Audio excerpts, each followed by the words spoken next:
আসসালামু আলাইকুম। চলুন দেখে নেওয়া যাক জাতীয় নিউজ থেকে কি থাকছে। রাডার ক্রয় দুর্নীতি মামলা থেকে খালাস এরশাদের। জাতীয় পার্টির চেয়ারম্যান হুসেইন মোহাম্মদ এরশাদ সহ সব আসামিকে বিমানের রাডার ক্রয় দুর্নীতি মামলা থেকে খালাস দেওয়া হয়েছে। আজ বুধবার ঢাকার মহানগর জ্যেষ্ঠ বিশেষ জজ মোহাম্মদ কামরুল হোসেন মোল্লা এ রায় দেন। মামলা থেকে খালাস পাওয়ার অপর তিন আসামি হলেন বিমান বাহিনীর সাবেক প্রধান সুলতান মাহমুদ, বিমান বাহিনীর সাবেক সহকারী প্রধান মমতাজউদ্দিন আহমেদ ও ইউনাইটেড ট্রেডার্সের পরিচালক এ.কে.এম. মুসা।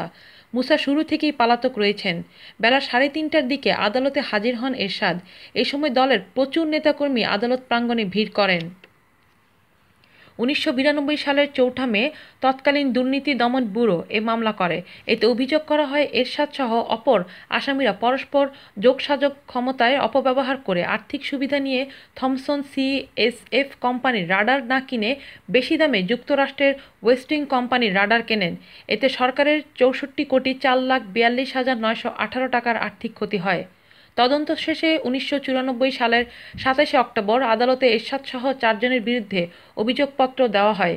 1995 সালের 12 আগস্ট আসামিদের বিরুদ্ধে অভিযোগ গঠন করেন আদালত। আজ এ পর্যন্তই। আমাদের সঙ্গেই থাকুন।